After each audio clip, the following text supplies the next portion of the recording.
Hello everyone, my name is Mayuru Bale. I am Assistant Professor in Civil Department WIT Solapur. Today we are going to discuss about moisture content in typical municipal solid waste, that is MSW. So what are the learning outcomes? Students will be able to estimate the moisture content in typical municipal solid waste, that is MSW. So what is a moisture content when we are talking about a general municipal solid waste? It is basically a ratio of weight of water to the total weight of a wet waste. So we know that as the moisture increases, a weight of solid also increases. And when we are talking about a waste, that is a solid waste, that wet solid waste is also going to increase. So it is very difficult when we are handling a solid waste which is in the wet form. So it plays a very important role when we are transferring the solid waste into a incineration process. So what is the incineration process? It is a burning of solid waste in the presence of abundant oxygen where no ashes will left. So if the moisture content increases, automatically your incineration process will have a lesser efficiency. So we always have to check what is the moisture content of that particular solid waste. So how the moisture content is formulated? It is always M is equal to W minus W1 divided by W multiply by 100 as it is in percentage. So what is M? M is the moisture content. What is W1? It is a weight of a sample after drying at 105 degrees Celsius. So it is in the dry state. And what is W? It is the initial weight of waste. It is the initial weight of sample which is in the wet condition. So there are different type of a waste which are generally having a different type of a moisture content ranges. Fine. So if we are drawing a table where a type of a solid waste is written, and after that in the second column a moisture content range is also given, and you can see a typical moisture content is also written. For the residential solid waste, you can see the food waste which is in the mixed form is generally having a moisture content range of nearly 50 to 80%, and we generally take 70% when we are calculating the moisture content. Regarding paper, it is 4 to 10%, we generally take 6%. Plastics, it is having a moisture content of 1 to 4%, we generally take, that is the typical value of 2%. Regarding yard wastes, they are having 30 to 80%, which is generally taken as 60% for as a typical value. And for glass, it is 1 to 4%, we take it as 2% as a typical value. So in the residential waste, you can see the food waste is generally having nearly a larger moisture content. Talking about the commercial waste, the food waste from the commercial areas also having the same range, that is 50 to 80, we take it as 70%. Rubbish which is in the mixed form, it is having the moisture content of 10 to 25%, we generally take it as 15%.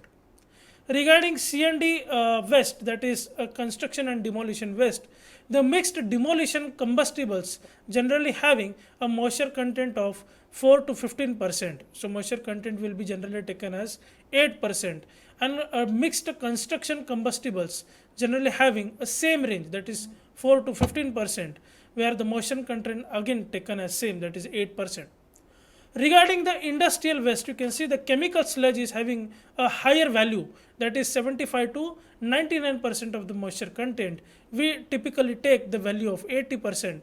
Regarding the sawdust, it is 10 to 40%, we take it as 20%.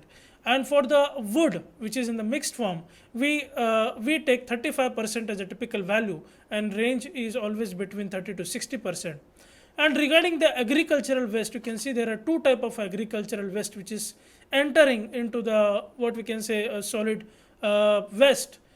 Mixed agricultural waste is there, that is 40 to 80% will be the moisture content, and it is having a typical value of 50%. And regarding the manure, which is in the wet form, is having the highest amount of moisture content, that is 75 to 96%, and we generally take the value of 94%.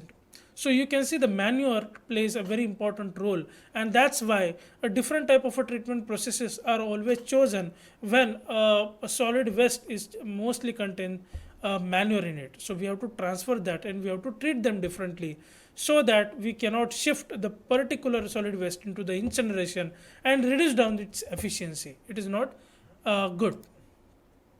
Now let us have a particular question, example question, so that we can understand how we can calculate what we can say total moisture content of that particular solid waste or municipal solid waste.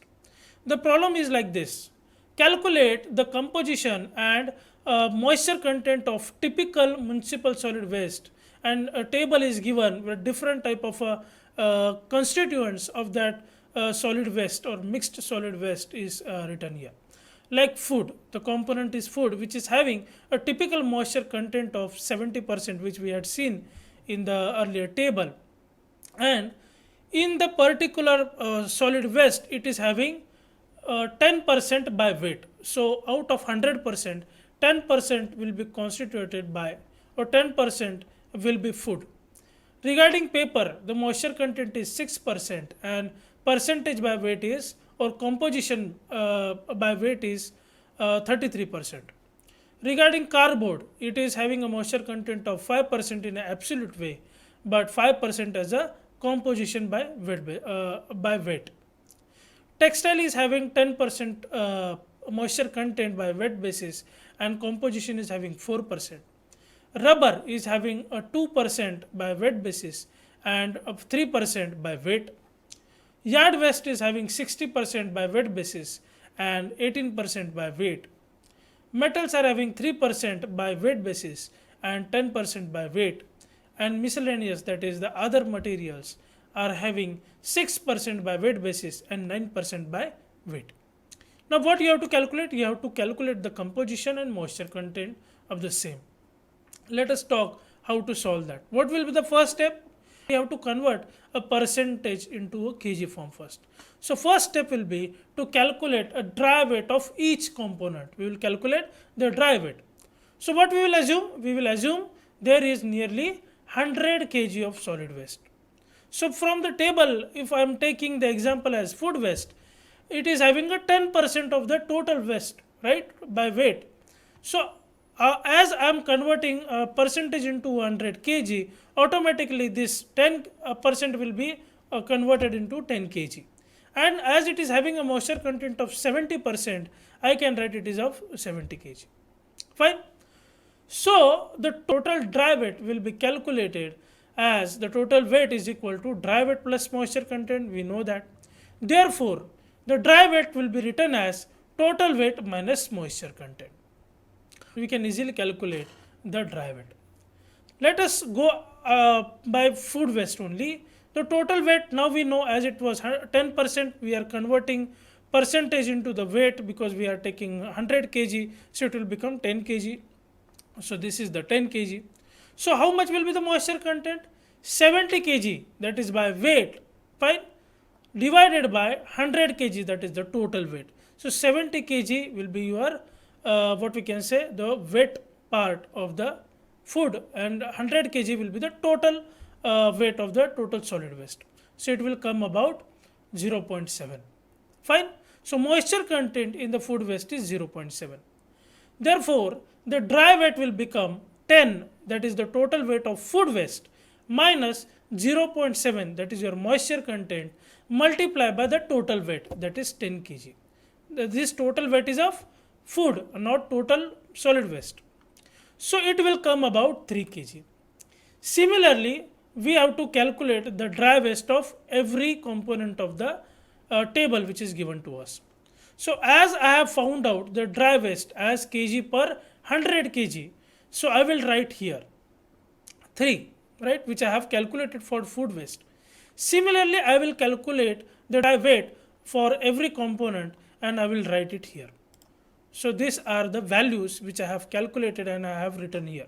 So for paper it is 31.02, for cardboard it is 7.6, for plastics it is 4.9, textile it is 3.6, rubber it is 2.94, and likewise. Fine. Now we have calculated dry waste. Fine. Now I will add them up. As we know, the percentage by weight will come 100 because it was 100%. So it will come about 100. Similarly, I will also do for the dry weight. I will add or I will sum them all the values and I will write it here. That is in kg. Fine. So we know the dry waste, total dry waste, we know the total weight, we can easily calculate the moisture content. So third step will be to calculate overall moisture content. Dry weight is 78.42. What is our total weight? We had assumed it as a 100 kg in terms of percentage. Fine. So I will write it here, I will put it in the formula. What is the formula? Moisture content is total weight minus dry weight divided by total weight. That is 1 multiplied by 100 as it is in percentage. So I will write it here. Total weight was 100, so I will write it here 100. Dry weight is 78.42 divided by 100 multiplied by 100. Fine. So I will get 21.58 as a percentage. So this is the overall moisture content of that MSW. So let us have few review questions. First, in the garbage, moisture content is highest in food waste. This statement is true or false? Typical moisture content of agricultural waste is 40%, 50%, 60% or none of the above. Amongst given a solid waste, highest moisture content is found in which? Sawdust, wet manure, yard waste or food waste. Let us see their answers. For the first, the statement is true. Garbage moisture content is always higher for the food waste. Then typical moisture content of agricultural waste is nearly 50%. And amongst the given, the wet manure is always having the highest what we can say moisture content, and it is highest among all type of solid waste. These are the references I have used to make this presentation. Thank you.